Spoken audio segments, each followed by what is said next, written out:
What's up, my brother? How you doing, brother? What's good with you? I know right here. Just getting out of work, bro. Oh, it's all good, man. It's understandable. We all have day jobs, you know. Mm-hmm. So how was your day, my friend? Yeah, well, pretty good, man. Are we recording right now, or? Yeah, yep, we are. Oh shit! So what's going on, Wired Up TV? What's up, DJ Immortal in the house? How y'all doing? How was your day, my brother? I'm doing pretty. My day was pretty good, man. Just had a little scheduling issue. I had Biz Markie supposed to be coming on tonight, but he had a charity basketball event he had to do, so now he switches tomorrow. So gives me a little more preparation time. Well, that's good, right? Oh yeah, man. Nervous interview. Biz Markie's been a huge fan of Biz Markie for a long time, so just being able to interview him is an honor. Oh yeah, he's a huge person in the hip hop industry. Oh hell yeah, man! Like that song, "Just a Friend." You hear that song, it's stuck in your head for months. Mm-hmm. All the females love that song, dude. Oh yeah, I think it's an instant classic. No matter what, I think in like another 20 years, that song is still going to be huge. Oh, for sure, of course. So where are you from, man? Tell everybody where you're from. And you know how you got into the liking music so much. Who was your inspiration? Who was your favorite rapper? All right, so since I'm on Wired Up TV, first off, I'm going to say I'm originally from Brockville, Ontario, Canada. To narrow it down, because I know you guys got a lot of worldwide listeners, and this is an American platform. Mm-hmm. I am in between Ottawa, Ontario, which is the nation's capital, and Kingston, Ontario, Canada. But I recently just moved to a little town of like 4,000 people called Prescott, Ontario, Canada. I'm about 15 minutes from the New York State border. And I have to say, my inspiration is Tupac Shakur. That guy straight up saved my life when I was younger, man. His music most definitely was an inspiration to my entire life. I truly feel if it wasn't for his music, I would not be here today. When I was young, I grew up in a foster home and group homes. And this is the first time I actually really told this. I didn't even tell this story to my live audience. Mm. So when I was 13 years old, I lived in a group home with all boys. So mind you, if you live in an all-boys group home, everyone has their own issues. I got bullied at home and at school, you know, and when I was 13, I literally wanted to kill myself. Wow. So one day, I didn't even tell the group home staff, bro, I mean this. I walked up, I got a knife, put it in my pocket, went upstairs, quietly barricaded my door shut, and this is how I first heard Tupac's music, mind you. I flipped on the radio. There's a station called 96.7 Yes FM. Unfortunately, now it's gone to crap. It doesn't play any music, really good music. But anyways, this DJ, he said, you know, let's take it old school. Let's play, here it is, Tupac Changes. And when I heard the very first part, I wake up in the morning and I ask myself, is life worth living? Should I blast myself? At this point, I actually had the knife buried in my arm. Wow. For some reason, when I heard his lyrics, just something told me, I don't want to do this. You know what I mean? Like, I don't want to do it. I pulled the knife out, wrapped my arm up, and I just went downstairs to the group home staff and was like, and they're like, what happened? I'm like, oh, I just tripped and fell and cut my arm. Just some bullshit. Yeah. But after that, I just kept researching, listening to his music, watching his videos, and I fucking was like, not in a gay way, but I fucking fell in love with his music, his inspiration. It was like an anthem to my life. And I'm 25 years old now. I was about 13 years old then. 2 Tupac tattoos, fucking posters, all the CDs. I'm a huge fucking fan, man. Literally, I've got everything. My living room is covered with Pac posters almost. I have everything. It's like a shrine except with the candle. I'm not quite there yet. Not yet. Not quite there yet. What's your favorite Tupac album? Oh, I have to say Me Against the World is probably my absolute favorite. It's right before his death row days.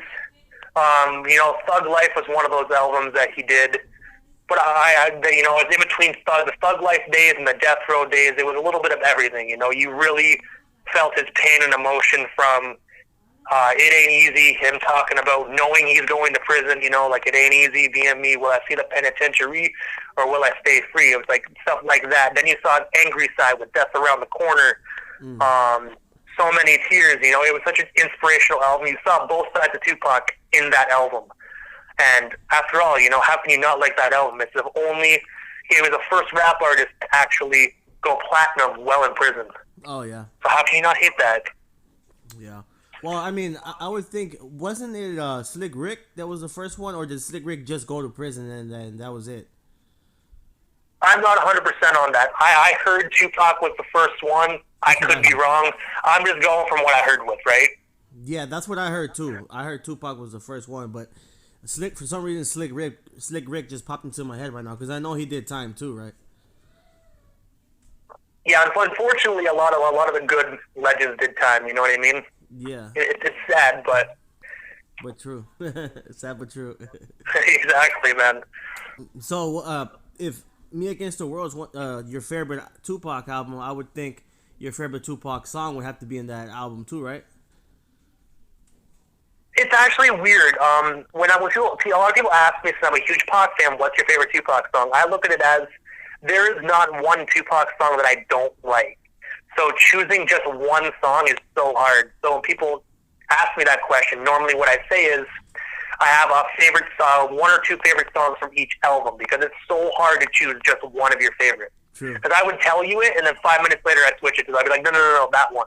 Yeah. So for Me Against the World, I would say my favorite two songs, I would say, is It Ain't Easy and Young N.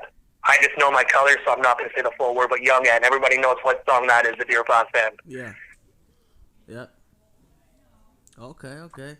See, look, what I usually tell people, because people ask me too, is and I'll tell them, well, I got a favorite Pac song for different emotions. What is the Pac song that you listen to when you're pissed off? Pissed off, I would say Holla at Me.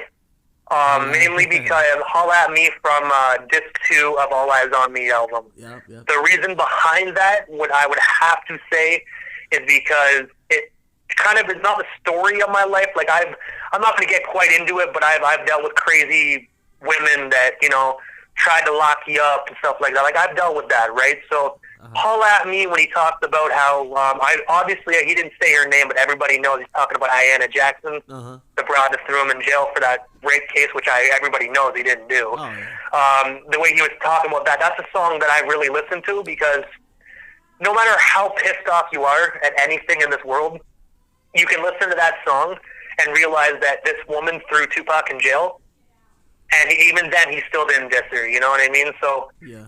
It's one of those songs where I listen to when I'm mad, just because of the beat. He talks bad about Biggie as well, which he talks about, we can't be friends. You already know who that's about. Yeah. I think it's hard to explain why. I just listen to tons of his songs when I'm mad, but normally Holla at Me is my go-to pissed off track. Yeah. Well, allegedly, supposedly, they're saying that Holla at Me, of course, it is about Ayanna Jackson, and then they say that the first verse is about Biggie, I think, and then the second verse is about Big Psych. I don't know if you ever heard that before. I haven't. No, I haven't. It's one of those things. Like lately, a lot of the tabloids I haven't really been listening to, because it's just it sounds bad. A lot of people are just trying to make money off his name, so I just listen to the music and be a fan, right? Exactly. But I probably did hear about it. I probably just didn't pay attention, to be truthful. Right on. Okay. So what is your favorite Pac song when you're sad, bro? When you're sad, or when you're down, when things are going bad? Probably Better Days. I would say Better Days is my go-to song when I'm down. You just lay back, pop on the Better Days CD, listen to that, and just close your eyes, man, and reminisce, I would say that one, because there's a few of them, right? Because obviously you can't listen to just one song's going to calm you down when you're upset. For sure. I would probably say It Ain't Easy, not It Ain't Easy, sorry. I Ain't Mad at You. Just because some days I'm depressed about different things. When I was about a couple years ago, I lost one of my best friends. He got murdered, and oh wow. Like I Ain't Mad at You is one of those songs that really makes me remember my friend, because he's like, if you see the video, Pac died in it, and it's kind of like he's rapping to his friend type of thing. Yeah. It just when I listen to that song, it makes me feel like my friend's doing the same thing, and it just makes me feel like I'm not alone. You know what I mean? Yeah, for sure, bro. I understand you completely, man. I've been through that kind of stuff too, man. So yeah, man. You know, I just gotta use the memories to keep going. You know what I mean? You can't cry over it, man. You just gotta remember the good times and just keep trucking. You're 100% right on that one, my brother. 100% right. You gotta keep that positive mindset and keep on pushing, right? You already know. Rest in peace, Tyler Walden. 1995 to 2015. We love you. All I gotta say. Shout out to my homie. Big shout out to your homeboy, my friend, and rest in peace. And I'm really sorry to hear that, brother. I know how hard that can be, man. Yeah, it's good, man. You know, it gets better with time. Obviously, it still hurts, but it is what it is, man. You can't turn back time. Only thing you do is keep moving forward and live out his dreams and make him proud. For sure. So what inspired you, or what made you want to get into radio so bad? It's actually kind of funny. So obviously Outlaw Radio Live, it is inspired by like my Tupac and the Outlaws. That's what inspired the name. Yeah. But what really made me want to get into it was it was weird. I always wanted to do it when I was younger, but I just never. I always said, "Oh yeah, I would love to do it. I would love to interview all my favorite people." But you know, when you say it, you just don't do it. Yeah. How it happened was, you know, I was working at this factory in Brockville. It was closing down, so like they were slowly laying people off, and they laid me off from my job.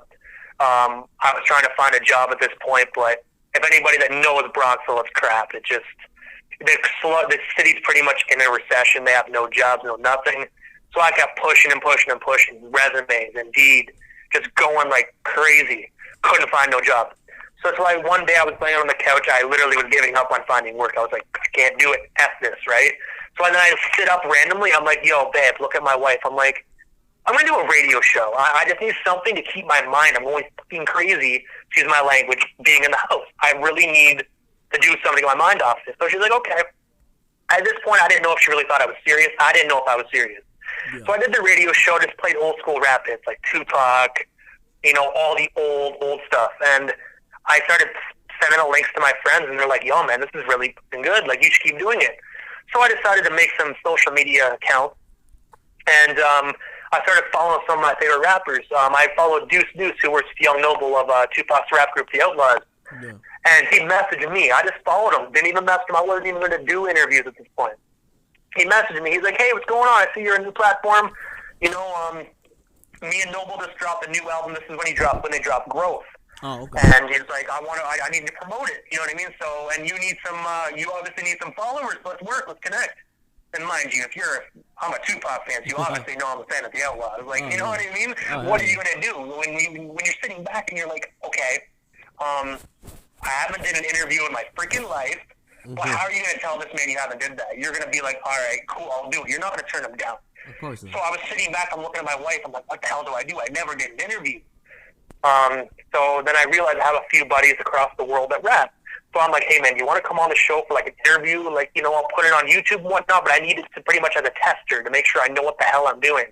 And they're like, yeah, sure. So I had a few guys on from the UK, and it just, after I did the Deuce show, I got Stormy Coleman, who worked in You Can't Sell Dope Forever with the Outlaws, and then I got Rated R from Thug Life. Me and him are pen pals. We still talk. He calls me. Oh, wow. And, yeah, man, it's insane. It just blew up from there. I even got Mopreme Shakur on my show before, like, already. You know what I mean? Like, that's fucking awesome, dude. Big shout out to Mopreme. Oh, hell yeah. Mopreme, one hell of a great guest. I'm telling you, I was trembling. Like, you could definitely hear the white in me when I did that interview. Like, you could be like, oh, shit, this white boy's going puke. I didn't, though, by the way, guys. You know what I mean? I nailed the shit out of it. Hell yeah. Dude, I would have been nervous, too, man. That's Mopreme Shakur, you know what I'm saying? Shit.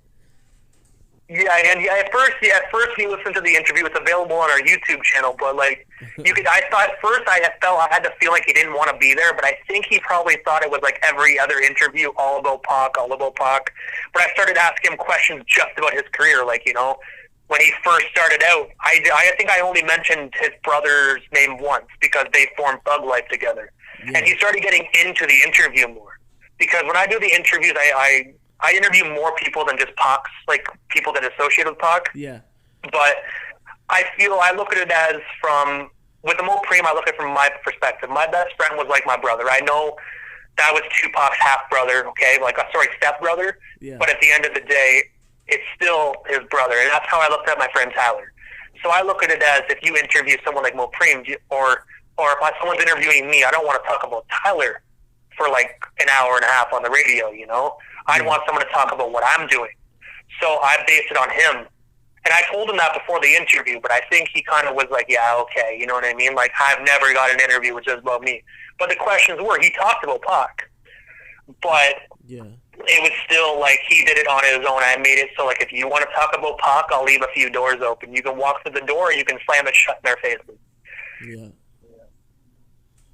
That's pretty cool, man. So was that your favorite interview, or which one was your favorite interview? And I don't want to put you on the spot because I'm pretty sure every interview was special in its own way, but to you, which one was the most special? Its interview. Like some interviews I've done, for instance, I've interviewed both members of the Loonies, so Yuckmouth and Numbskull. I've interviewed CJ Mack, Busy Bone. It's got to go through my list here. Money B from Digital Underground. And I even interviewed Rapping Forte and whatnot.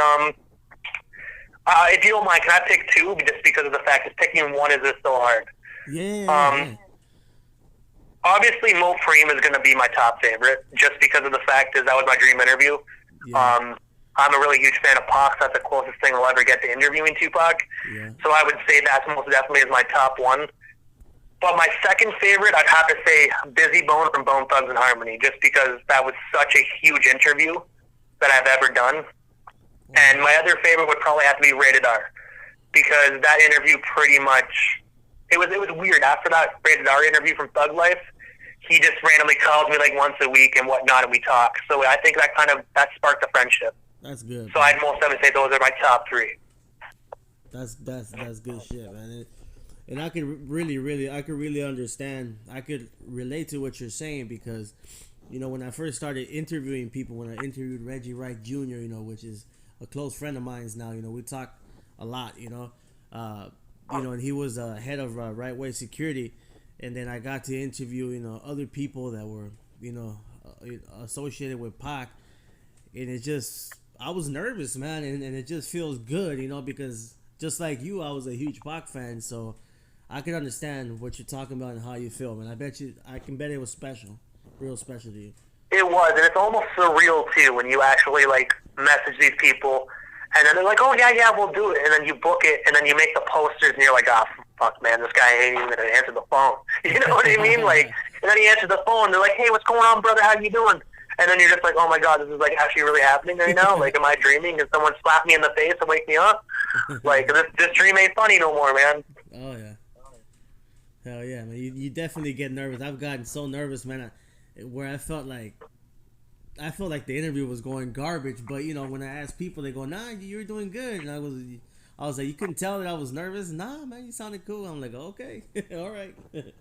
Well, that's good. That's how I felt with my Numbskull interview. I wasn't like, I look at it as when you're an interviewer, you always think it sounds like crap, but everybody else sounds great. But I wasn't impressed with myself with the Numbskull interview. I felt like I dropped the ball, and I will say that, you know, as an interviewer, no matter how many people you interview, you still have growth. You're still going to grow and be better at what you do. People can say, "I'm the best at everything." You're never going to be the best. You're always going to improve in certain ways. And I feel I dropped the ball on that interview, man. So if I ever get a chance to interview Numbskull again, I'm going to make damn sure I make sure it's like 50,000% better. That's what's up, man. Oh, I was listening to your interview. I don't know. I think it was your latest interview, right, with Ra, I believe that's his name. From the Me Against the World album. That was a great interview, dude. Great interview, bro. Yeah, I'm going to be truthful, you know. First off, shout out to Ra, a really cool guy. So if you're listening to this, Ra, thank you again. First off, I got to say, with that Ra interview, I personally didn't think it would be the best interview, just because, like, he was in that song for 10 seconds, right? Like, I didn't really have much to ask him. Yeah. And nothing on Ra. It's just because during the interview, as you heard, after Pac passed away, he pretty much just stopped doing music. He lost the inspiration. So there wasn't very much on him to go with, right? Yeah. So I figured that interview would be short and quick, but then it came out to be like a good 20-something minute interview, and it was great. I really enjoyed that interview. I would most definitely welcome him back on the show any time of the day. Yeah, for sure. It was really, really, really interesting, bro. I heard it, like I was telling you, man. You had me busting up, bro. I mean, you got a real, you have a real talent for this radio stuff, man. Just letting you know that. I appreciate that, man. I really do. It's I always push myself 110%, man. Like, I live, breathe Outlaw Radio Live. Like, it's my creation, and when I see people, like, even when people give me positive feedback, I always want to do 10 times better. But when people give me negative feedback, I do 50 times better just to be like, all right. Like, I don't want to sound cocky, but it's one of those things. I am so used to negative feedback in my life. Like, for instance, the group home, bullied at home and at school. That's negative feedback. Mm-hmm. I don't excuse my language, I don't mess with negative energy. Yeah. So when someone gives me negative energy, I'm going to take that, I'm going to flip it around, do a whole 360 into positive. Sure. You know, for instance, somebody told me, and I don't want to brag, but somebody told me that you're never going to get anybody that's ever even worked with Snoop Dogg. You're never going to get anybody big. I booked Daz Dillinger for November 25th. It's just because I look at it as, okay, you say I can't do it, I'm going to do it. You know, and I've been a huge Daz Dillinger fan. Like, I started hyperventilating like a fucking little kid when I booked him. Like, I was like, wait, what? He said yes? Like... Dude, Daz Dillinger is friggin' huge, bro. That's huge. I think right alongside with Johnny J, those two guys are one of the most underrated producers on the West Coast. And people can comment and say otherwise, but Johnny J and Daz Dillinger most definitely deserve way more recognition than what they already have. Oh, my God, bro. Daz Dillinger, man. Ambitious of a writer. Are you kidding me, man? He's legend, bro. Daz Dillinger, man. Big shout out to him, bro. That's a big one, brother. That's a huge one. I'm excited, most definitely. I'm still contemplating on what I'm going to ask him. He told me, he gave me his number and said, when you call, be ready to record. And it's like, yes, sir. Look at that. You're crazy, man. But that's just as big as, that's like getting Snoop, bro. I mean, to me, it's the same thing, bro. Because that's Daz, you know what I'm saying? This man worked with Tupac. He was on Tupac albums. I mean, dude, it's Daz, you know what I'm saying? I bet you're nervous, man. Oh, yeah. Well, when I look at it as, I give myself milestones to work towards, right? Because you obviously, if you look at it as I'm just going to be booking artists, you don't really have anything to work towards. You already have the radio show, you're getting famous people. I look at it to give yourself a milestone. So my milestone was to get a really big, huge producer that did a lot of big things. That was my goal. Mm-hmm. I didn't know exactly which one. That was my goal. But then my next milestone, and I know it's going to take me a long time before I get this one, unless I hit the lottery to make it happen early. I want my next milestone is getting Snoop Dogg. I know it's going to be quite a few years before I get to that, but it'll give me something to work and hustle towards. You said Snoop Dogg? Snoop Dogg, yes. I'm a huge Snoop fan as well. Oh yeah, for sure, man. Snoop lit, man. He's straight up legend of the West Coast, man. Oh yeah. But I think if you get Daz, I'm pretty sure you can get Snoop, and I don't think it's gonna be that long. To be honest with you, man, the way you're going, I don't think it's gonna be long at all, man. For you to get Snoop, you know what I'm saying? Because I thought you were gonna say and the funny. I thought you were gonna say like Drake or somebody like that, or Lil Wayne, for some reason. Honestly, no. I'm gonna be honest. I'm not a Drake fan. He's Canadian, unfortunately. And I don't mean to be rude to the Americans, but since he's living out there, y'all can have him. I'm just saying, I can't support this new rap, guys. So if anybody here listening to my show, expect old school rap. I believe the newest music I would play is like the Eminem show, and that's like even going back like a good 15 years. Yeah. Like, just because I play 80s, 90s, and early 2000s. So the mumble rap stuff, you will not find that on my show. And if someone's playing mumble rap, they most definitely hacked my radio show account. Yeah, I'm not gonna lie. I do like some of the new rap, like the new E40 stuff that he's coming out with. I really think is great. I dig. Oh yeah, man. Most Death Row. That's still a legend. He's still producing some great stuff. Oh hell yeah. It's just like the little Zan and the 6ix9ine guy. It's like hell no, man. Hell no. Nope. 6ix9ine, man, that guy sung like freaking Whitney Houston, man. He snitched on everybody. The only one he didn't snitch on was his mama, I think. I mean, I don't know. He might snitch her give it time. Give it time. He'll probably be snitching on his girlfriend. Give it time, man. Oh yeah. He'll snitch on his baby. Give it time. If they can Is it get him a couple more years off his sentence?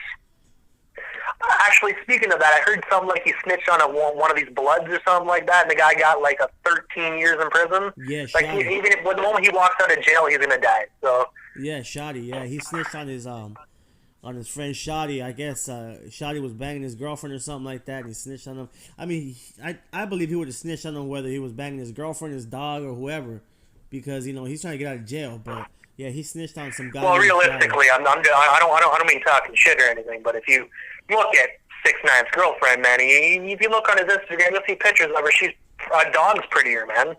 Truthfully, like that's all I'm gonna say, man. Like it's like what the hell is on your face? It looks like 6ix9ine with tits. Unfortunately, it does. I know. Hey, dude, I feel you. I feel you on that one, man. I think she did an interview on another YouTube channel. I can't remember the name of it, but oh man, yeah, she's not a supermodel. Yeah, let's just say. Oh hell no! and if she ever becomes a supermodel, I'm gonna jump off a cliff. Right. And I say that with no smile or straight face. It's like I'm done with humanity. I'm just gonna free fall now. Oh, all right, that's good. So, yeah, for sure. Yeah, I'm not a big fan of the mumble rap like Lil Xan and what's his name, XXX and all that stuff. Either. I do have to say though, with XXX, it's not my type of music. I really didn't like the type of music he had. But at the end of the day, man, he did die a pretty horrific way. And no matter what kind of music you have, no matter how much money you have, he was just a kid, man. You know what I mean? Yeah. He was a kid with a lot of money and just did some stupid stuff. My condolences. I mean this. I would even say this on my radio show, and I'm not a mumble rap fan. I really do feel bad for what happened to him, man. He was just a kid with a lot of money that didn't know what to do with it, and he ended up getting killed for a bag of money. Condolences to his family, man. They got some sad shit, and like I said, I don't like his music. I never really liked him as a person, but if someone dies like that, you know what I mean? Yeah, yeah. You have to feel some sort of pain, But 6ix9ine, if he dies, fuck it. Like whatever. It is what it is. Who cares? Yeah, man. That's definitely that's messed up, man. Poor guy. Nobody needs to get shot in the face and all that. That's really sad. Yeah, that's messed up and stuff. But yeah, I'm not a big fan of them either, bro. So I definitely feel where you're coming from and stuff like that. But mainly the only music that I listen to that's kind of new is probably, like I said, E40. Who else I'm gonna say? Who else do I bump sometimes? I'm not gonna lie. Sometimes I'll be bumping some of the Migos stuff with DJ Mustard. But somebody that I really like right now is YG. For sure, YG is pretty lit right now. That I listen to, you know what I'm saying? I don't know if you heard any new of Daz Dillinger's music though. He just produced a dope song called LA, New York, New York. No. With Capone, man. Like it's a new song they just dropped and it's fire. Oh, really? And he also dropped a new song with called Rumors with High C. Oh wow, nah. You know what? I haven't been really keeping up with Daz so far. The last thing I saw that Daz did is when he was on when he got arrested. I kind of felt bad for him. I was like, man, that's messed up. For the marijuana? Yeah, I was like, man, that's messed up. But that's the last time I really heard about Daz. I am really glad, though. Shout out to Daz for beating them charges, man. Yeah, I'm actually glad he beat that because, like, marijuana, man, like, fuck, dude. There's bigger and worse things out in the world, you know what I mean? I'm glad he beat those charges. Oh, my God. Like, straight up, man. It's weed, man. Hey, man, but some of those states, they don't mess around. I don't know how things are in up there in Canada, and I was meaning to ask you that, man. I've always, bro, and I always tell my wife this. I've always wanted to go live in Canada, bro. Always since I was a youngster, brother. Always, man. Ever since because when I was young, I always loved hockey. You know what I'm saying? And I always loved the snow, and I used to like wrestling too. And one of my favorite wrestlers was Bret Hart and Shawn Michaels and stuff like that. So I always wanted to go to Canada, dude. I was always meaning to ask you, like, how is Canada? Is it, really peaceful? Is there gangs out there? I mean, I know there's, bad stuff everywhere, but how's Canada, man? Is it ghetto like LA is and stuff like that? Well, it really depends where you go, right? Like, for instance, I'm in a small town of like 4,000 people. I can walk out my door. Like, for instance, let me tell you about the bad stuff. So I was in Brockville, all right? Brockville is a small city of 25,000 people, right? There was, and I don't mean to say this about my hometown. This is my hometown, and I'm ashamed of it. But I will still always say I'm from Brockville because you got to rep where you're home. Yeah. There's crackheads everywhere. There's heroin needles on the ground. Wow. It's just alcoholics, crackheads everywhere. People begging for money on the street. That's how Brockville is, unfortunately. But when I got married, me and my wife were trying to have kids, and I don't want to raise my kids around that. So I moved to about 20 minutes away, mind you. So 20-minute drive to a small town called Prescott, full of maybe 4,000 people. You know what I mean? Yeah. Dinky little town. Everything is all crammed together. And when I walk out my door, instead of being greeted by crackheads, I get greeted by people saying, "Hello, how are you doing?" While they're walking their little poodle and shit. You know what I mean? It really depends where you go. I've been to the States in New York State, so I've been to Ogdensburg to go shopping with my wife and whatnot. I would say the only thing that's really truly different about, I would say, about government stuff kind of what. Obviously, here in Canada, we go by kilometers rather than miles per hour, so the signs will be a little bit different. And we go by Celsius here. So right now, I would tell you, it's about 5 degrees outside, and you'd be like, Jesus Christ, why are you not getting an icicle on the phone right now? Yeah. But that's how Canada is. So we go from Celsius to Fahrenheit. It's really hard to explain. If you go to the big cities like Ottawa, Toronto, you'll hear about stabbing, shootings, gangs all over it. It really depends on where you go. So it's like the States, right? If you go to a little 300 people town in Kansas, it's going to be all friendly like Prescott. But if you go to New York City, you're going to be like, did you hear about that guy that got gutted like a fish last night? Yeah. That's kind of like a Winnipeg. For instance, Winnipeg, some guy unfortunately was walking on the street, and this man and woman hacked him up with a machete. You know what I mean? It really just depends where you go. Wow. Okay. I'm going to be truthful. If I drove through Winnipeg, I'm not going to lie to you. I would lock my damn doors like a scared little white boy and just keep driving. Be like, I need to go to the bathroom. Don't care. Here's a bottle. You know what I mean? Not happening. Shit, man. I always had a different picture of Canada for some reason, man. But damn, that's crazy to hear. But I guess we do have some wonderful, beautiful scenery, though, man. We do have some great scenery. I wouldn't say the whole country's not bad. You know what I mean? We do have some very nice stuff. A lot of people will tell you we live in igloos and we have sled dogs and shit. No, man. We have somewhere. If you look at New York City, if you turn to one of the New York City stations, and you go, okay, so right now it's raining. That's pretty much what we have here. It's pretty much, it's summertime. People are going to the beach, getting sunburned like a lobster. That's just like here. The only place where it's winter all the time, I believe, is Nineveh, and I think even then they get a spring and summer. Oh, okay. So, well, I guess that's pretty cool. That's pretty cool, I guess, man. Yeah, it's different. A lot of people don't really know. Truthfully, a lot of people don't really know much about Canada, and they just assume stuff, which is cool because even though we're neighbors, it's if we were in the Arctic, you guys would be in the Arctic. So it's but it's cool though. I get a lot of them questions, and I don't mind answering it. It's not every day. Not a lot of people from Canada are really in the music thing. Truthfully, doing what they do. Yeah, that's what I was gonna ask you too. I mean, because I know Drake is from Canada, and he makes it seem like it's the craziest. Where he's from. I don't know where he's from exactly, but he makes it seem like it's crazy as hell. So I always wanted to ask somebody from Canada, is it true what he's saying, or is he just making stuff up or whatnot? But I guess it is true. Well, it's mostly because he's from Toronto, right? Toronto is a very big city. They call Toronto the New York of Canada. Okay. It's huge. We have this thing called the GTA in Toronto. So they have Manhattan, Queens. Well, in Toronto, it's they have Hamilton. I've never actually been to Toronto, so I'm trying to just use my trying to bring geography class back. But they have like Hamilton, they got Scarborough, Cambridge. Those are like the little cities that surround Toronto. It's called like the GTA. Oh, okay. Yeah. So it's a really big city. I normally, I look at it as, to summarize the question, even though I've been going on for 5 minutes. It's mainly just depends where you go, right? You'll get violence everywhere you go. But normally the big cities is where you'll actually see some like crazy American kind of shit. Some crazy American shit. some Compton stuff, you know what I'm saying? Yeah, because I grew up in LA, so I feel you. But so, this is a question that I wanted to ask you too, man. You know, there's a lot of, I'm pretty sure you know, because you're a Pac fan. There's a lot of different theories out there. Some people think this person killed him. Some people think the aliens did it. Some people think this. Some people think that, and then some people think he's still alive.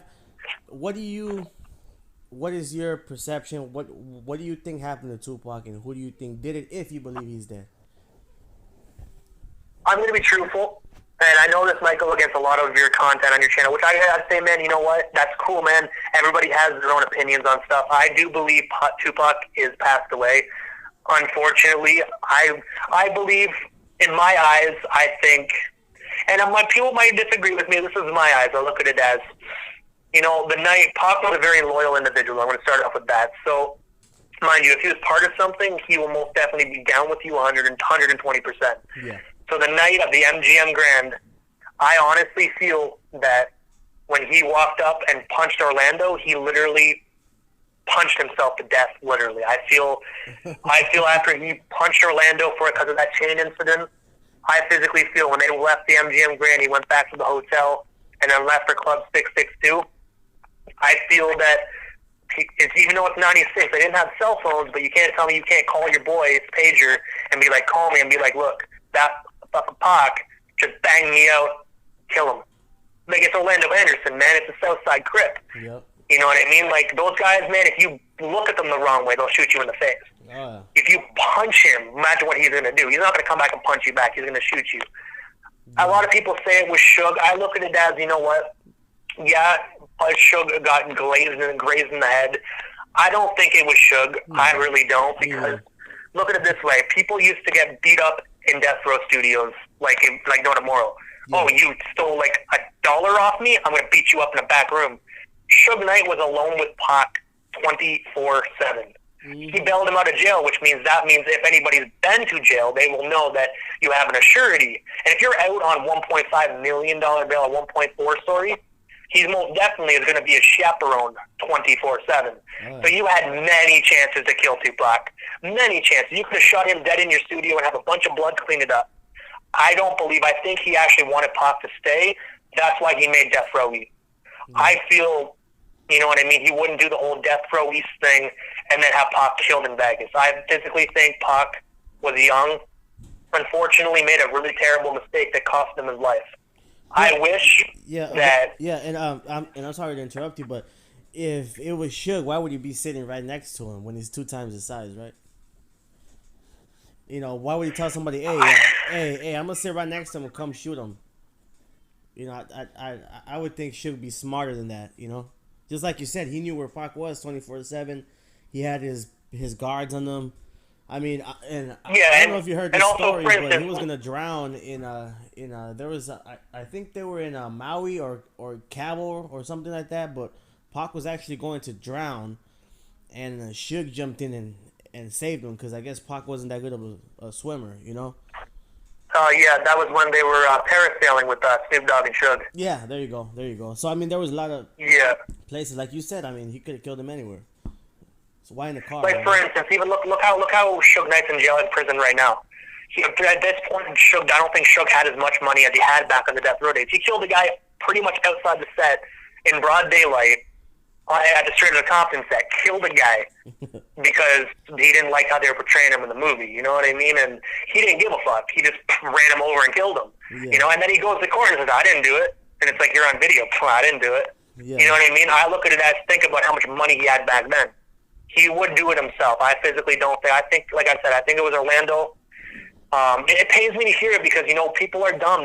People are young, dumb. They make bad decisions. But unfortunately, it cost a legend his life. And I look at it as, but I still do think he is alive, though, but in one way. And I don't mean physically alive in, wherever they say he is, Malaysia or Cuba, all these other places they said. I physically feel that whenever you put in that music, Pac comes back alive. I feel that in his music, there is still music that is irrelevant today. I know I'm a little late, about 4 or 5 years in this, but with Barack Obama, he was saying in the song Changes, we ain't ready to see a black president. And you know what I mean? Yeah. Years later, that song was still irrelevant. So I feel when you put in a Pac CD, after I get off this interview, I can go put in All Eyes on Me. I can go put in Are You Still Down? I can put in his very first album, Trapped. Cops are still beating up minorities, killing them in their houses. That song, when you play it, that's from 1991. All right, that was Pac's, literally one of his first music videos to ever come on MTV. Yeah. But that song is still relevant today. So I feel that with his music, he is still alive in the legacy of his music. As long as we, as fans, keep making sure Tupac's legacy stays alive. And I mean, every little thing. Prince interviewing people that work with Pac, hearing their story, listening to Tupac's music, showing our children that, hey, this is a Pac, this is what I grew up listening to. This man died for literally doing what he thought was right. Just like that, it helps keep Tupac alive. But physically, unfortunately, I feel he's passed away, and it pains me to say it because that's my idol. I got Tupac tattooed on my chest. If it wasn't for him, I don't think I'd be alive today. But I wish I could thank the man. But what I'm going to do, my way of thanking him, because he ain't here for me to do it, is interview people that knew him, people that have stories like Mopreme, Ra, Kendrick Hussein, which I've already interviewed. People I'm naming, I've already interviewed. Rappin' Forte, people that he rolled with, Money B. I look at that as my way of saying thank you. I'm helping keeping his legacy alive, and that's what I want to do every single day. Yeah, oh man, that's definitely real special. And that's what this channel is all about. Basically keeping him alive. And I've had people on here that most of the people that I've interviewed don't believe that Tupac is alive. You know what I'm saying? Reggie Wright Jr. He's come on, interviewed plenty of times on my channel and said I'm crazy or we're crazy for believing that. You know what I'm saying? I've interviewed Kathy Scott, said the same thing. I've interviewed Greg Kading, which was the one in charge of the case that got Keefe D to talk.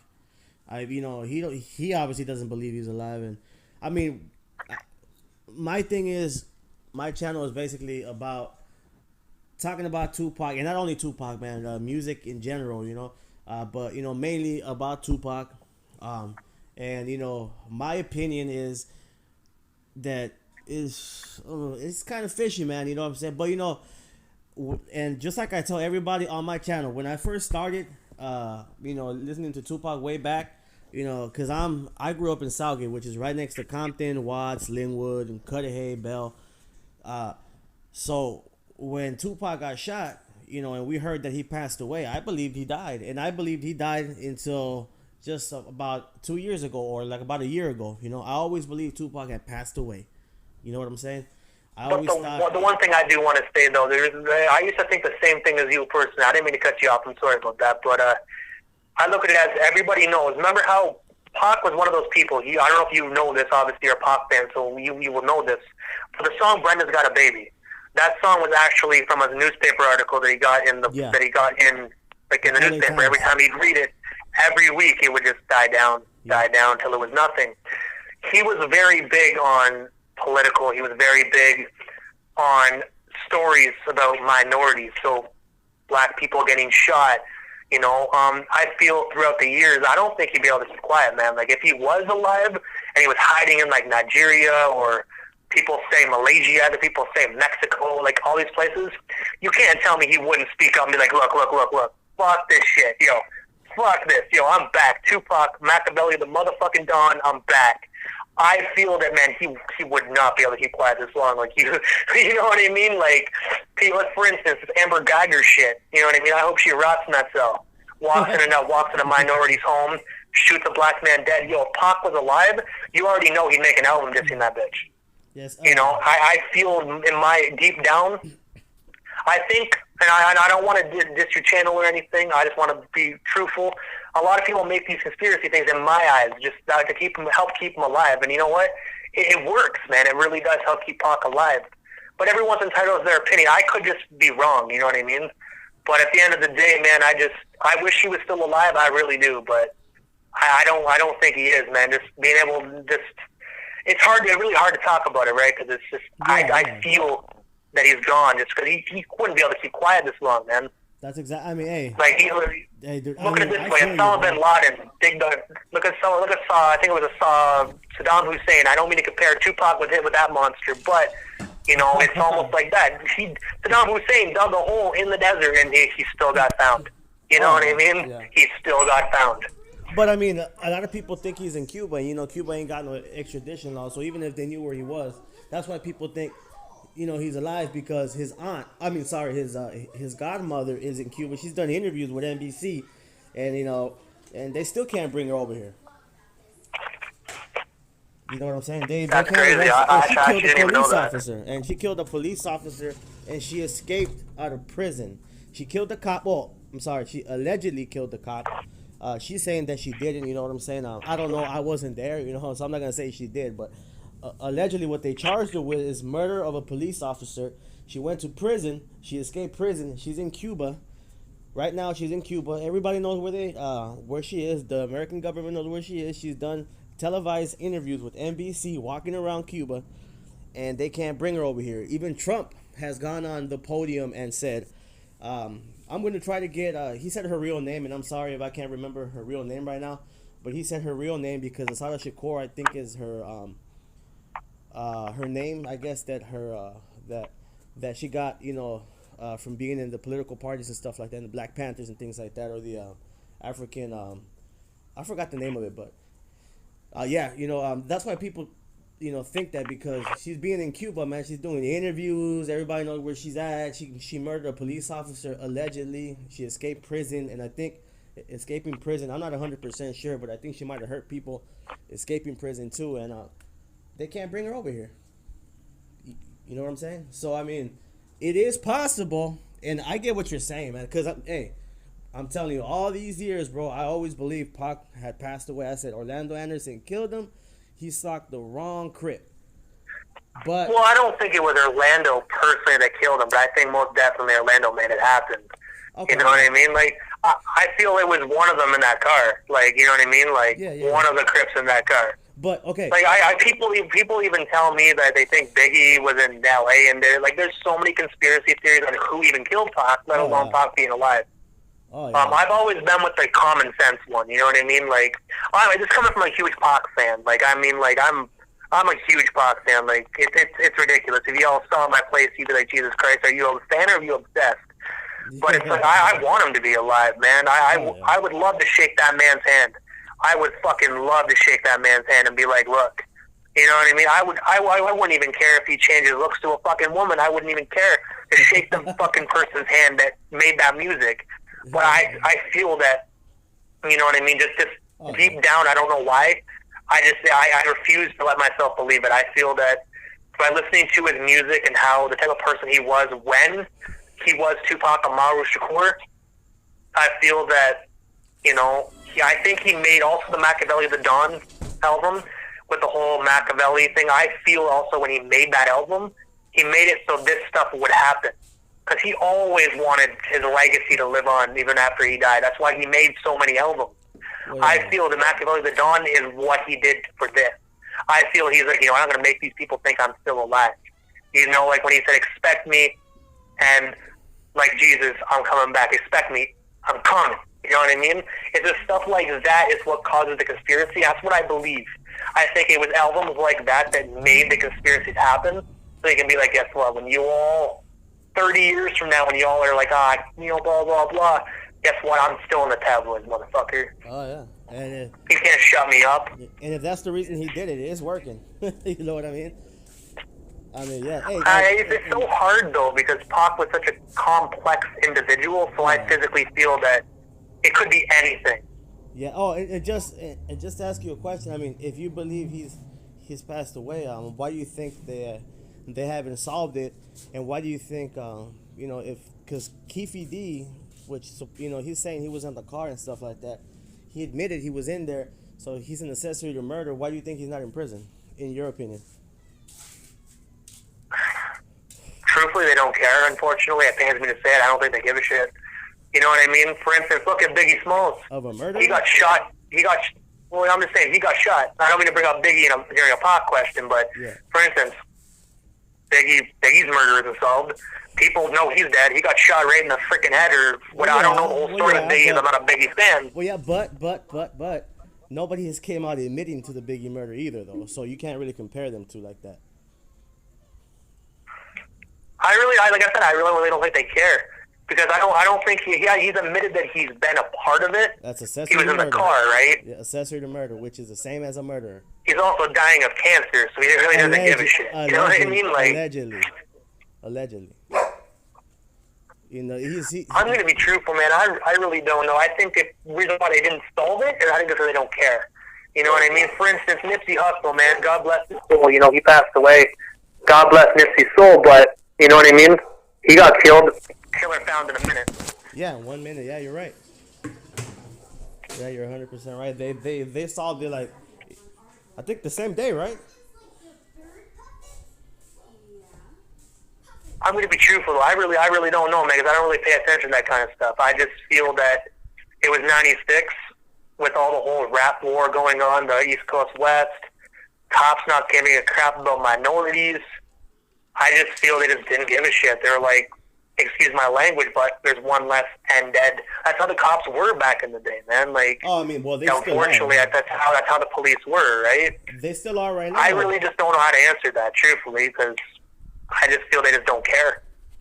Yeah, I mean, well, the cops, they still are kind of like that right now. I mean, you said it yourself, right, that the Changes song is still relevant to the day because the police is still like the one thing that I did hear about, though, when it came to the Vegas PD, was that from what I heard, I don't know if this is entirely true, but around when Pac died or got killed in Vegas, they wanted to turn they were slowly turning Vegas into like a family tourist attraction. Yeah. And mind you, having a celebrity die, yeah, going to want to have people come to their city. That's what I heard. But when Pac got shot, I was 2. You know what I mean? So it's like I just hear all this stuff because of research. Oh, you were 2 years old. So when were you born? 1994. Oh, damn, man, you a youngster, brother. So whenever Thug Life Volume 1 was sliding in stores, I was sliding out of my mama. It's all good, though. Shit. Hey, man, right now you can learn anything on the computer, man. Anything, you can learn all that stuff, you know. I mean, there's not much. It's weird though. When I learned all about Pac, it was books. When I first started listening to Pac, the internet wasn't huge. Like, it was a thing. Like when I started going on the internet when I was a kid, it was like MySpace era. So I remember all that. It's just they didn't really have a lot of variety on the internet. You know, it wasn't like it is today. Oh, yeah. So I mainly read books.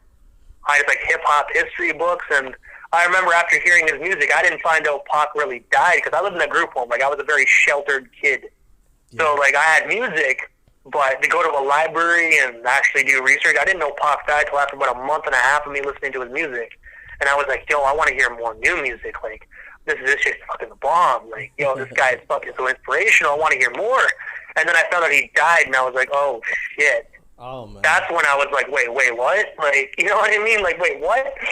Like, you're telling me there's no more Tupac coming out? Like, but this was like 2005, so I think this was right either before or right as Pac's life was sliding out into stores. Oh, okay. Yeah, no, I think 2005. Yeah, I think that's when it came out. For sure. Well, that's cool. Yeah, man. I still remember where I was at when I heard that he passed away. It's so crazy, you know. He was so huge, man. I remember when he came out, when he got out of prison, man. We all knew immediately, bro. And I mean, like, you know, there was no computers or no. I mean, well, there was computers, but we didn't have one, man. We broke. So we just found out by word of mouth, magazines, somebody's friend that knew somebody's friend that had a computer, saw it on TV or whatever. That's how we found out that he got out of prison. And when he came out with All Eyes on Me, man, all you can hear in the car is bumping all through Compton, Southgate, all that stuff, man, was track 1 from CD number 1, which was Ambitious as a Writer. The dun, dun, dun, dun, by Daz Dillinger. Because I think he produced that song, right? I believe he produced the beat. I want to say the song as well, but I'm not 100% sure. Oh, okay, yeah. Yeah, for sure. But, I still remember where I was at when he passed. I remember I was sitting outside under the tree, and I was sitting on my friend's skateboard on the curve, man. And his brother came out talking to his friend, which were older than us. And he told his friend, and I heard, and I was like, what? He got shot and died? I didn't even hear that he had gotten shot. I heard he died. That's how I found out. You know what I'm saying? That he had passed away. And I was just like, wow. Oh, yeah, for sure. Yeah, it was just big, man. It's just huge, man, because everybody loved him. He was putting LA on the map. He was so charismatic, man. He was just like a superhero, dude. Like rappers back then to me, like Tupac to me was a superhero. It wasn't like rap today, how they're just rappers or whatever. I mean, back then rappers were like superheroes. You know what I'm saying? So when I heard he passed away, they did a lot of people like Pac. People don't also forget about this. People think Tupac was such a monster, but he did a lot for his community, man. Like he would walk off set of his movie he was filming, give a homeless mother like a stack of cash, no questions asked, walk away. He would do a lot of stuff for his people, man. Like, yeah. Like for instance, I don't know if you heard about this one, but I know this happened. It was I forget the name of the boy, but a boy was dying of cancer, and his last wish was to meet a couple celebrities, and every other celebrity he named did not show up or didn't even reply back. Pac literally jumped on a plane and went and visited this kid before he died, and actually was at his bedside. And then after he left, he got a call saying the little boy passed away. Pac went out of his way, got on a plane, and flew just to be by up into a little kid's bedside, man. Like, that's fucking deep. Oh, yeah. Like, out of tours, his court cases he was dealing with, everything else, he dropped everything and jumped on a plane to go be with a kid, man. That type of shit, you don't get that anymore. Like, not a lot of celebrities would do something like that for anybody. Oh, especially for free. They'd be like, they call up Make-A-Wish and be like, how much you paying me? Right. You know what I mean? But just randomly get a phone call and be like, yeah, okay, I'll be there. Like, give me about a couple hours. I'll get on the next flight. Like, man, that's pure, man. For real, man. That's crazy, dude. And do you know who Frank Alexander is? Frank Alexander, Tupac's bodyguard? Yeah, of course, him. man. God bless his soul. Yeah, him. Rest in peace, Big Frank. Well, he told the story. I forgot what documentary it was, but I know it was in his book, Got Your Back, where he said, and it's actually on video. I'm pretty sure it's on YouTube. I've seen it 100 times on YouTube, where his cousin that was in a wheelchair, she's actually in one of Tupac's songs. I think it's called Reincarnated. She's at the end, where she was supposed to meet Janet Jackson, right? Because she was in a wheelchair. She was supposed to meet Janet Jackson. But Janet Jackson called her mom, I believe, that was dealing with all that, and told her that, you know what, I can't really do it.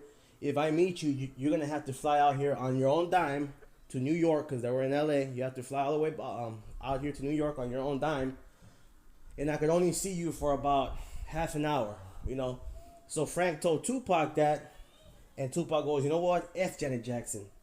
Forget that. Bring her over here. She can kick it with me all day, and I'll even put her on one of my tracks, and she can kick it in the studio with me too. That's just, and just like you said right now, just the kind of person that Tupac was. Unfortunately, I didn't get a chance to read his book, unfortunately. I've heard about it, but I've never gotten the time to read it.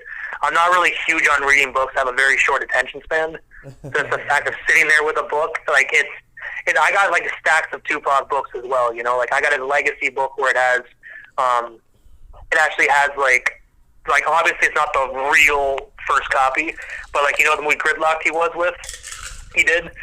I actually have, like, a couple pages of the script in that book. It has Tupac's inmate card. It has his grocery list, for fuck's sakes, my word. One of his grocery lists is photocopied, and it looks authentic, like it's a real line piece of paper, and at the bottom, on his grocery list, there's a carton carton of Newports on it, and it's like, yeah, it's like fucking right. Like that's how much of a fan I am. I'll find random, and I paid $100 for that at a pawn shop. I know that guy ripped me off. Oh yeah. You know, I know he did, but I don't even care. Yeah. Truthfully, I know he ripped me off. It was an Ottawa pawn shop. So anybody listening knows Ottawa's a very big city. When I saw the book, I was like, oh my god, like I want that book. How much? And he's like, "Matt, what are you like $100?" And I'm like, "Oh, for fuck's sake, here you go." Then it's like, all right, let's go. Meanwhile, they also came with an interview disc, which wasn't in it, so I got ripped off. But it was worth it. Yeah, I mean, hey, if you're a fan, you're a fan, dude. Fuck it. Right? Hey man, why can someone say you have a copy of Tupac's grocery list? Like, yeah, you know, how can you say that? But I do. It's not the real thing because I'm not going to be paying like $50,000 for a piece of paper he wrote on because I'm not rich. Yeah, for sure. But a photocopy of it's all right too. Hey man, it's the same thing. What's the difference? You know, you can still see it. You know. Exactly, man. Yeah, but they're selling everything about Tupac now, like his car that he got shot in and all that stuff, man. It's just crazy. Oh man, if I had a chance to buy that BMW, I would put it in a goddamn garage and just sit in it. I wouldn't even drive it. I obviously, you know, you can't just leave a car in a garage. You're gonna have to drive it. So I swear to God, like, I would just drive it up the driveway and back up the driveway, just get the wheels and all the, you know, so everything doesn't stick and rust, and put it back in. You're like, you're not gonna drive it on the street. And like, no. If I smash into a trash can, that's my fault. Yeah. That's crazy, man. It's just, but I mean, that shows how big Pac was, man, and it still is, you know, because still to this day, I mean, look at us, me and you right now, 24 on some years later, we're still talking about who do you think did it, why not, and this and that. And not only me and you, I mean, everybody's still doing that. You know what I'm saying? And like I tell my audience, Tupac, such a gangster, man, such a good provider, man. That's the best provider in the world that he's still feeding people with his name right now, to this day. I wouldn't say he's a gangster though, personally. Well, I mean, you know? I don't mean gangster. I don't mean gangster like how you're probably thinking about it, because to me, gangster can mean a whole bunch of different things. You feel me? Like you could be like a dad that takes care of his kids, his wife, works 2 jobs. You're a gangster to me, bro. That's gangster. You know what I'm saying? That's how I use the word. I don't mean like literally gangster. You go pull drive-bys or you're in the mafia. You know, I use gangster in like different ways. To me, Tupac was a gangster, like just like how he said it. You know what I'm saying? He said, if you're a woman that's working 2 jobs and going to school and trying to make it, that's Tupac. You know, that's the way that I see it. To me, gangster. He was a gangster in that sense of a word, where he was a legend, man. He loved his mama. He took care of people. He talked good about females. He always was true to his word and all that stuff. He was a gangster to me in that sense of the word. You know, I don't know if you understand what I'm saying, but like that. I get what you're saying. Yeah, for sure, man. Yeah. There's many different forms of that word, for sure. Yeah, for sure, man. Yeah, but you know, he's I mean, even to this day, you know, he's feeding people, and I don't really know too many people that can say that. You know. You know, whether he's passed away or not, you know, like I said, dude, I respect everybody's opinion, and I could be 100% wrong. So, but you know, whether he's dead. I think at this point in the world, man, no, I don't even. When you said you could be 100% wrong, I could be 100% wrong. You know what I mean? It really is just one of those things, right? I think this is just what's. In my eyes, I don't mind seeing the conspiracy things, because at the end of the day, it helps keep his name going, right? Yeah. But some of them I see, and it's like some of them I do see on other YouTube channels, and I'm just like, man, like, let him rest, man. You know what I mean? Just let him rest. But I look at it as, you know what? As I've been doing this show, I've been learning a lot more about Pac than what I knew before, because I get to interview his family. Like, for instance, I have a couple people that are just. I have Mosey MD, the guy that helped produce Me Against the World, coming on the show in December, right? So it's like I have little people like that. You know, I've learned so much stuff about Pac that I never even thought I would even get to hear. You know, and I feel that if he is still alive, he faked his death for the right reasons. But I feel if he passed away, he most definitely didn't leave this earth forgotten. I can tell you that for a fact. Oh yeah, for sure, man. For sure. Yup. That's for sure, man. And that's for sure. And I always tell my people on my channel, I don't know if you watch the videos, but at the end of the videos, I always tell them, look, this is just my opinion. I'm not telling you it's the truth or take it as gospel. I'm just saying it's my opinion. Y'all take it and do what y'all guys want to do. Whether you believe he's alive, whether you think the aliens did it, whether you think Orlando did it, whether you think Orlando's whoever did it. I'm just telling you guys what I think, and y'all watching my stuff. You guys are being awesome by watching my stuff, and thank you. You know what I'm saying? I never tell them that, hey, Tupac's alive, and that's for that's for sure, man. You crazy if you believe he's dead. I mean, if you believe he's dead or whatnot, because I don't know. You know what I'm saying? I wasn't there, so I don't know. But I can tell you what I think. The other thing though is, man, the reason why also I don't think he's alive is because I'm gonna tell you a little conversation I had with Mopreme, but this was off the record. This wasn't in the interview because I normally call up an artist about 2 minutes before I put them on the air, just to be like, all right, are you ready to go on the air type of thing? Because it's all live, right? Like once I call them up and I plug everything in and get everything going, they're live. You know what I mean? You can't take back anything you say. Oh, yeah. So I got to talk to Mopreme for about a good 2.5 minutes beforehand. And when he answered the phone, he was all happy. You know, he's like, hey, how you doing, brother? How you doing? You know, well, and then so when I literally just brought up Pac, I didn't even ask a question. I was like, hey, man, I do want to let you know that this interview, I want to base this around you and your Thug Life days, because Thug Life is turning 25 years old, you know, and I want to base this on your career, what you have done. And I'm like, I won't bring up your brother Tupac unless I have to. Man, I'm not even lying to you, dude. He didn't cry like full out, but he had like you can tell when you're another man, you hear another man talk, you know the man's tearing up. Oh, yeah. Like, I look at it as if his brother was really here, why would he cry? Well, why would he cry when he talks about Pac? Well, you know what I mean? If he can fly to Cuba, man, and sit with his brother and smoke a joint, you know, he wouldn't cry. Yeah. I mean, dude, I've seen interviews of him on Vlad. I've seen interviews of him when he brings up Pac, you know, he's like, yo, man, there's even one on for his, I think it was for the Resurrection movie, I believe. He was doing an interview.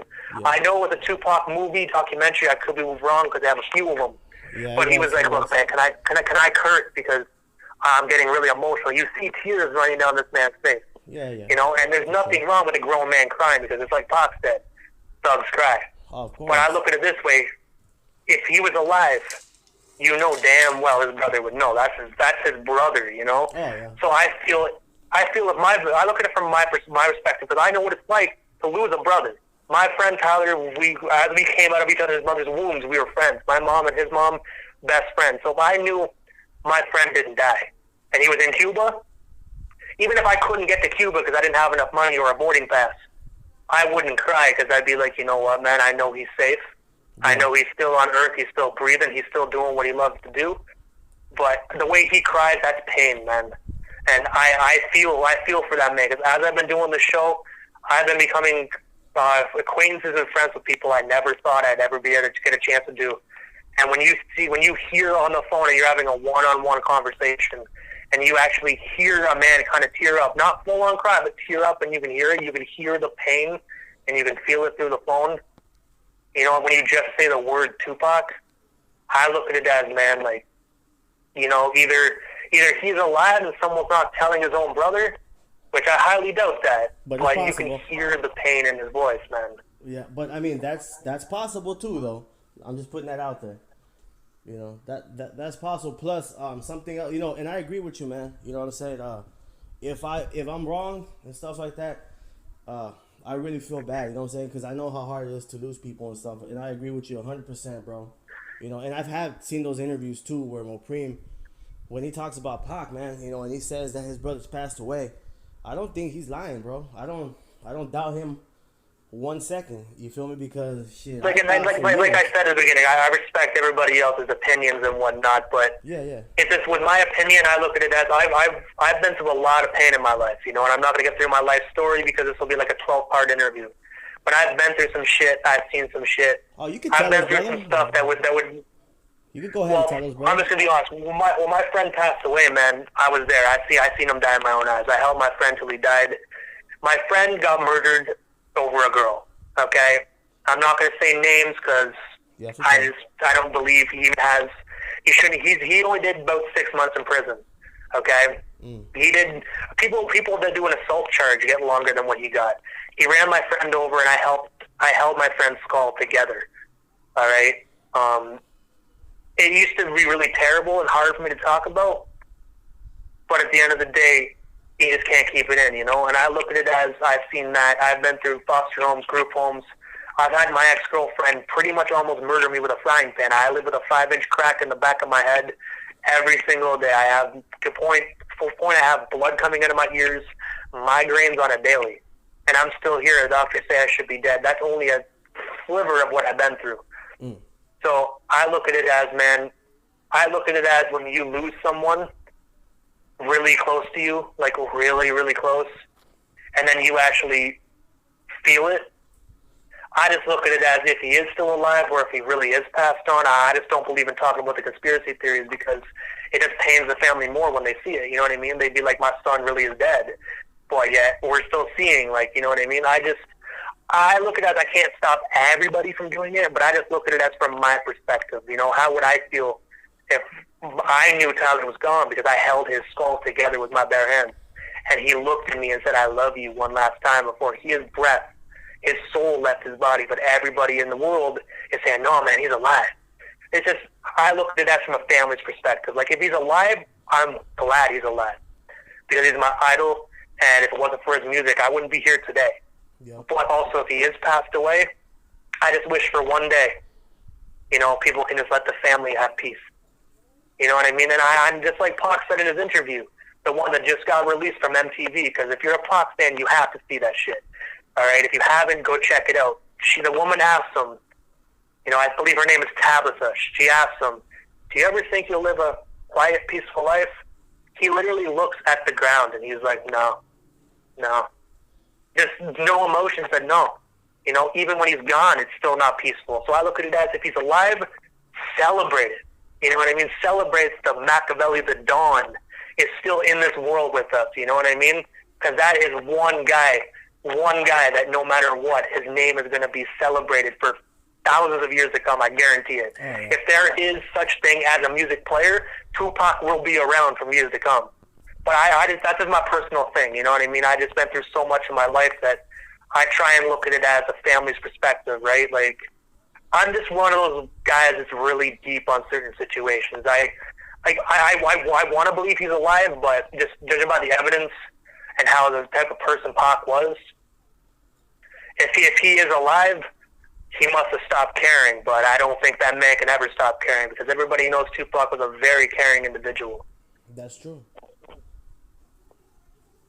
That's very true, my brother. And I respect 100 of what you just said, my brother. And I agree on a lot of that. You feel me? I still agree on a lot of that. And we all have a right to say what we want to say, my brother. You know what I'm saying? And when you come on this show, like I told you, I've had mostly all I think all of them, except probably for 2 people, do not believe what I believe. You feel me? And I respect them, man. Because I know. I already know a few of the YouTube comments are probably really kind of harsh towards me, but I look at it as it's 2019. Yeah, who cares? Even though in this generation you're not allowed to have your own opinion, it's still technically my opinion. So yeah. I don't care if you don't like it. If you like it, you like it. If you don't, you don't. I'm me, and I just look at it as from a family's point of view. But there is some things, truthfully, about his music that does make me think he's still here. But at the end of the day, I just look at the world and I'm like, there's no way he can shut his mouth. Like, there's no way. Oh, well, like, he said himself. There's no way. I got a big mouth. I mean, Tupac said that himself, so you're right. I mean, like, even near the end, I feel like even like before he passed away, man, like, I just feel like when he got out of prison and after he got shot in 94, a lot of people say he's still alive because of all the albums that came out. Truthfully, that's just him being like, look, I know I'm going to die. I don't know when. I don't know where, but I'm going to die. And when I die, I'm going to make sure there's tons of music to go from. And that guy, holy shit. I don't know if you heard this story or not, but the not Me Against the World, All Eyes on Me was like written and recorded in like a week. Yeah, like, yeah. And it went like, I think it's like platinum or it could be diamond now. I really truthfully don't know, but Jesus Christ, man. Like a man written and recorded a double album that went multi-platinum. Or even diamond if I'm wrong or not, either way. I think you're right. Still a huge achievement. and he's the first rap artist to ever have a double album at that. And it's like, damn. Gangster. He's fucking right, man. Thug life. Tupac. Speaking of Thug life, I gotta say this to the guys, man. Free rated R, guys. Free rated R. Oh, he's in jail? Straight up. Yeah, man. He's been locked up since 2006. You know, I'm like I said, I've been writing to him. I interviewed him. Me and him talk on the phone. He calls me once a week, man.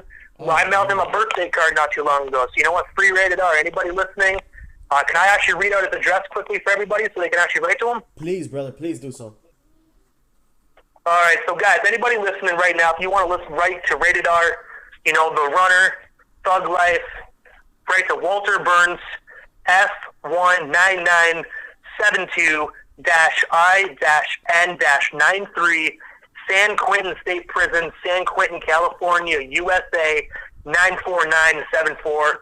Write to your boy Walter, but make sure in your letter, you at the very back of it, because the guards tend to rip up envelopes and shit, make sure you actually write your address in the letter and put Free Rated R on there. Let's make this shit happen, guys. You know, I feel he's done his time. I feel he needs to get out. Rated R, Walter Burns. Shout out to my homie. Free him up. For sure, man. Amen to that, man. For sure. Free Rated R. I didn't even know he was locked up, man. That's fucked up, man. Yeah, it's some sad shit, man. It really is. But you know what? If we all pull together, you know what I mean, we can get rated out. That's all I'm saying. Free Rated R. Yeah, and we're definitely truthfully, I do know what happened, reason why he's in there. But he told me, and it's not on the internet, so I don't want it to be on the internet. I'm just going to keep it between me and him. Because me and him, when we write back and forth, we talk about stuff literally that are private stuff. And people on YouTube can believe me. They won't believe me. But I actually know what he looks like today, guys. I'm going to say this. He mailed me a few pictures of himself. They're not colored. They're obviously printed off a printer, but that's what he looks like today, taken in prison. I actually have them. You know what I mean? He's, you know, after, you know what I mean? It's one of those things where he's looking good, he's healthy, you know what I mean? He's still fighting. Right now he's writing a book as well. It actually has chapters with a bunch of different people he's done time with, people that are fans. So yeah, he's definitely putting in work, man. One Nation Unity. Free Rated R. For sure, Free Rated R, man. And you know, most definitely after we're done with the interview, if you can text me the address again and all that, so I can put it down in the description. You know, so for the people that didn't hear most it, definitely. Yeah, for sure. You know what I'm saying? Because we definitely gonna get behind that movement in Free Rated R, and also the one thing I do want to say to the listeners, though, I know this is a Tupac Conspiracy YouTube page, so I do want to say just have a little respect to the guy. He has been in prison since 2006. So he's not really updated on the whole internet thing. So that means the conspiracy stuff, if you write that stuff to him, you most likely will not get a reply back. So just try and keep it thug life. Try and keep it, you know, between you and Rated R. Just kind of show the man some respect because, like I said, 2006, he's not really techie. He doesn't know the internet, which means he hasn't heard the conspiracy theories. And after all, if Tupac is alive or if he's not alive, he still thinks or knows his friend passed away. So to show a little bit of respect, you know, show the man some love, and I can promise you guys, you know, if you keep it respectful, he will write you back. Trust me. For sure. He's writing to a guy in Poland right now, too. So keep it respectful, guys. You most definitely get a reply back. But like I said, put in the back of the letter your address. I don't want to stress it because I want to make sure you guys do give him a heartfelt letter. I want to make sure you all get a reply back. Like I said, guys, back of the letter for your return address with your name. Also on the back of the envelope, write your name. If people, I don't know what prison or jail is like, if you don't write your name on the back of the envelope, they will scrap your letter and throw it out because they need to document who it's coming from. So write your return address on the back of the envelope and inside your letter. Free Rated R. Shout out to my homie. Boom. For sure, man. For sure. And also, now that we're talking about that, also the homie Reggie Wright Jr. is about to go do time tomorrow. He's turning himself in. I believe he's doing, I think 14 months. I'm not 100% sure, but he might do 9. So, you know, free Reggie Wright Jr. too. Most definitely. And also free Matulu Shakur as well. Oh, always. From what I heard, he's right now he's doing 2 years past his original sentence. So, you know what? So free him up. If he did his time, let the man out. Free Matulu Shakur. Jesus, free him already, man. God, that's cold-blooded, brother. It sounds bad, but it's going to be hard to get him out, unfortunately. He's a political prisoner, right? So that's the one where you've really got to band together to get him out, because if he's already 2 years past his sentence and he's still locked up, I'm praying for him, man. I really do hope that he does get out. Jesus. Whether he did the crime back in the day or not, either way, he did his time. Oh, yeah. Don't hate on the guy. You know, if you wanted him to do life, you originally should have gave him life. But I think they gave him, like, I think it was like 30-something or 40-something years or so. I could be wrong. But either way, if he did his time, let him out. Whether he did the crime or not, I'm not saying he did or he didn't. So don't rip him apart, guys. I don't know exactly the whole story. But either way, he did his time, let him out. Free Matulu. Yeah, for sure, man. If you do your time, don't matter if you did it or not, you got to get out. I mean, for sure. Free Matulu, free Rated R, and free the homie Reggie Wright Jr. too. I wanted to ask you too, my brother, what is your dream interview, my brother? Your dream interview. I know you said Snoop Dogg is your next goal, but if you can, you know, Tupac too obviously would be like a dream interview. But you know, for the people that are here right now, dream interview. Yeah, who's your dream interview? And I know this is gonna be kind of corny because my radio station is Outlaw Radio Live.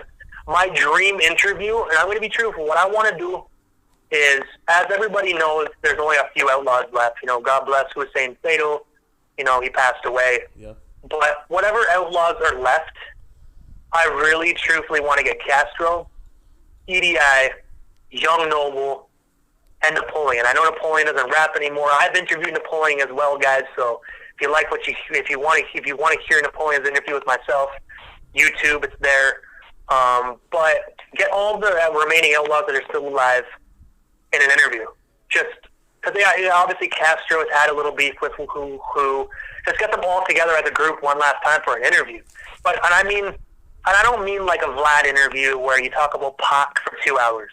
Talk about them, man, like after Pac, like Novocaine. You know what it was like working on Novocaine. Like, you know, Never Surrender. Like those are some timeless classic albums, and people tend to forget Novocaine. But I can bump Novocaine like it's yesterday, man. You got Our Life, which is a bomb song, you know what I mean? Yeah. You know, you get that. You get so many stories where you can hear Napoleon pissed off. You can hear young Muta before he turned to Allah, you know? But I'm glad he did change his life around. But all the outlaws together, like Napoleon, Castro, EDI, Young Noble, get them all together and just chop it up for like 2 hours.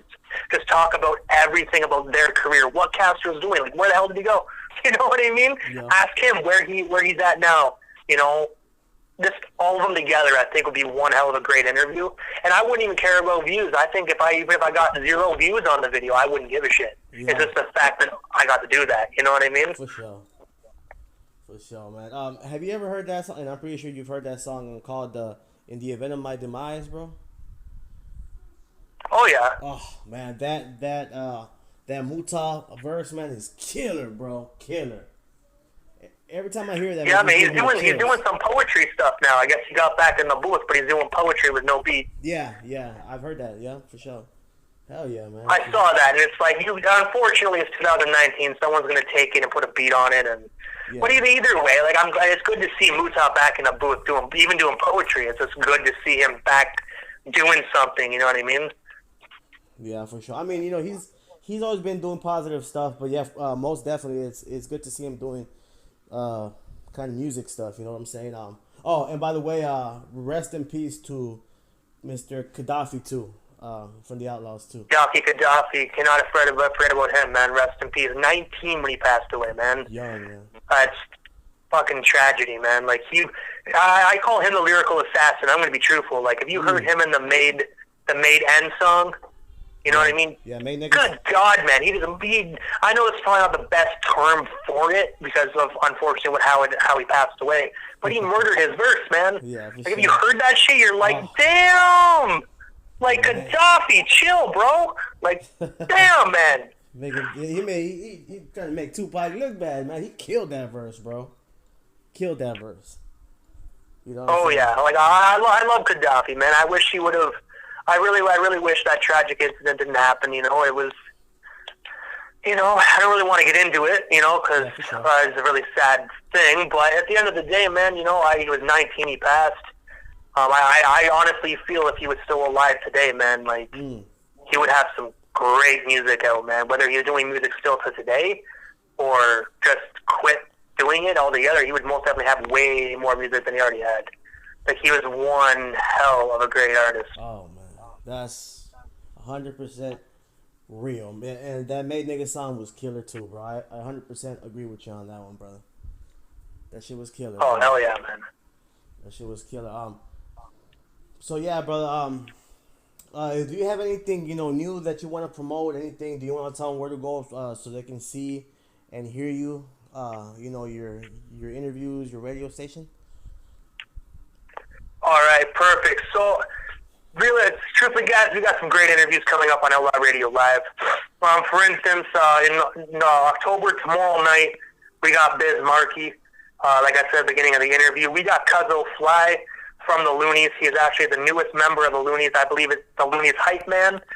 He's coming up. I called it the 3 weeks of the Loonies. So 2 weeks ago was Yuck Mouth, then Numbskull, now it's Cuzzo Fly. I got Cujo Goody from the Goody Mob, and as you all know, the Goody Mob, the entire Goody Mob, including Cujo Goody, was actually inside the studio when Tupac recorded Hit 'Em Up, so you obviously know I'm going to be talking about that. So if you want to hear that stuff, you know what I mean, head on over to our YouTube. I'll be telling you the links here in a minute. I'm going to go through more of the big interviews we got coming. In November, we got Cocaine. We got Gangsta from the Comrades.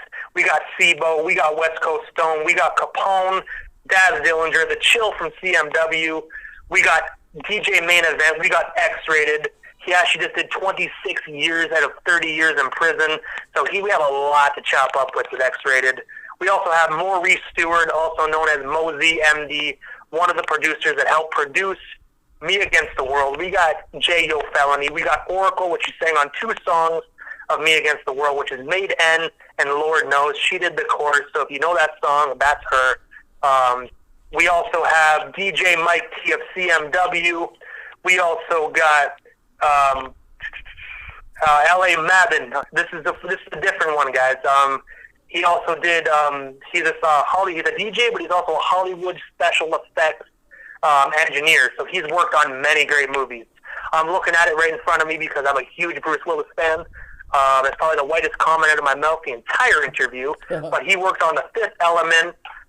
He's worked on The Incredible Hulk, Spider-Man 3. So yeah, if you like any of those movies or even more, even Eight-Legged Freaks, he did it. So we're gonna be talking about his movie career and his DJing career. Like I said, we got tons of great interviews, guys. So if you like what you hear, make sure you all tap in for that. We also got the other dates as well are just an underground artists that are coming on. Also, we have an Outlaw Radio Live team. We have my wife, which is an editor. She's a short story book author, so at the end of the day, she's a perfect one to have as an editor. So shout out to my wife for just always being there for me and helping me through all this hectic schedule that I have. And also, we have our promoter. He's on the other end of Canada in Liverpool, Nova Scotia, Canada. We call him G-Ram, but his name is Graham Roy. Shout out to him for all his help he's done with Outlaw Radio Live. You can find us. We're live. I would normally say what days, but it's so scrambled. I would say every single night we are live at 8 p.m. Eastern, and every single interview happens at 8:30 p.m. Eastern. If you head on over to our YouTube page, subscribe, Outlaw Radio Live. You'll see the logo. It's Outlaw Radio Live with praying hands and a blue background. Subscribe to us. Head on over to our Instagram page to stay up to date on every single interview that we have coming up. It's at Outlaw Radio Live, so OUTLAWRADIO. We also have our Facebook account, which it's kind of different because unfortunately somebody took the name already because there's like 15 other Outlaw radios out there, unfortunately. But I can tell you we're the best ones, so come to us. Facebook, Outlaw Radio Live with 2 E's at the end. And then on Twitter, I don't think anybody really uses it, but just in case, Outlaw Radio Live 613. If you want to hit me up personally, I'm on Facebook. My name is Brandon Daniel Brown, also known as DJ Immortal, owner and host. I want to say shout out to everybody that has supported me from the beginning of this show to the end. Also to the haters. I got to say thank you to the haters because I always will. Without the haters, I don't think I would have fueled myself even much as I did.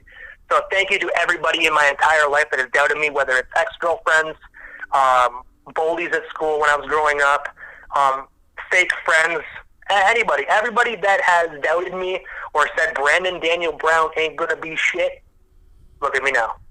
I'm DJ Immortal, guys. If you like what you heard tonight, head on over to YouTube, Instagram, Facebook, Twitter. Follow us, follow me, give me a friend request. You know what I mean? And also free Rated R. Shout out to Rated R. I'm holding it down for him. You know what I mean? Write that guy, guys, or write to him, please. He loves when he gets mail. You know, help keep Rated R legacy alive. You know, he's alive. He's well. The runner. He's still running hard. Shout out to him. Shout out to every single person that's even been on my show, guys. Whether you from Deuce from the very beginning, thank you.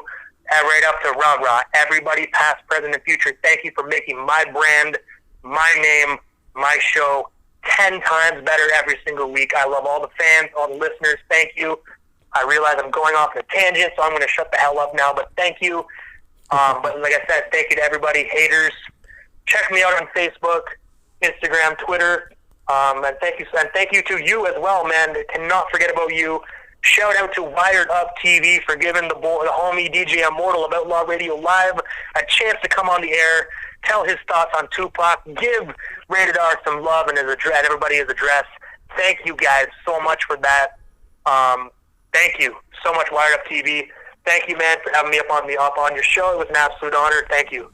Oh, brother, anytime. It was an honor to have you on here, my brother. Thank you for coming on here. Thank you for being respectful, my brother. You know, I gotta tell you, bro, I enjoyed the conversation we had about, you know, Tupac and the conspiracy and stuff like that, man. I love how we can give our opinions, still be homies, man, not get our butt hurt, be real, man. I love it, brother. Honestly, man, I respect you. Truthfully, man, I don't mean to cut you off, but a lot of people get butthurt over it. I look at it as I'm old school, right? As you can tell in my radio show, like, I'm an old school guy. Oh, yeah, for sure. I believe everybody has their opinion. Everybody's going to think stuff no matter what anybody says.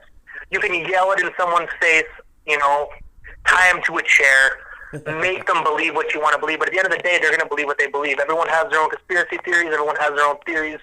You know what I mean? And I like the fact that I can talk about that, like with men, without boxing it out. You know what I mean? Exactly, brother. I already respected you, bro, but with that, I respect you on another plateau, man, because there's not a lot of real motherfuckers like that out there, bro. You know what I'm saying? And you're a real one, brother. And thank you so much, bro. God bless you on your show, bro. And like I told you, bro, you got a loyal listener, bro. And like I told you, I'm not just fucking saying that, bro. Your show's fucking lit, dog. Straight up. Hey, man, I appreciate that, man. I try my best every single week to spice things up. You know what I mean? A lot of people are telling me to play different music. You know what I say? Fuck them. I excuse my language, but I can't be Outlaw Radio Live, play Tupac, and then go to the fucking Bon Jovi after. Like, you can't do that. Like, you know what I mean? Like, this ain't no radio. Like, I want to let you know, everybody, this is uncensored. So, I don't censor my artists either, guys. I have to say that. It's one thing I forgot. When they come on the air, I tell each one of them, if you need to swear, you can swear. Excuse me, sorry. But if you want proof of that, guys, when I said my YouTube channel, head on over there, scroll down, check out DJ Speed of NWA. He swears like a motherfucker. It's ridiculous. Like, I mean, this guy... You think I swear? Nah, man. This guy was like ripping apart Eazy's wife for ruining his company. Like, this guy was a straight up guy. Very nice guy. But if you want to hear an uncensored interview and you don't believe me, check out DJ Speed of NWA. It will blow your mind. And if you're underage and you're listening to it, please put on headphones. But I really do not want an angry mother or father messaging me. That's all I got to say, little guys. For sure, my brother. Thank you, my brother, man. God bless you so much. Everybody check out Outlaw Radio because, you know, your boy Wired Up is definitely going to do that, my brother. And I hope, brother, from the bottom of my heart that we can have you back on here again, my brother. Anytime you want to promote something, bro, this is your house, dog. This is your house, bro. I appreciate that, man. I really do. And thank you so much for having me, man. It's an honor and a blessing. It's not every day the interviewer gets interviewed. So thank you, man. I appreciate that. For sure, my brother. This was a very, very fucking awesome interview, brother. Thank you so much. Have a great night, my brother, and God bless you, brother. You as well, brother. Have a wonderful night. Thank you. Okay, brother.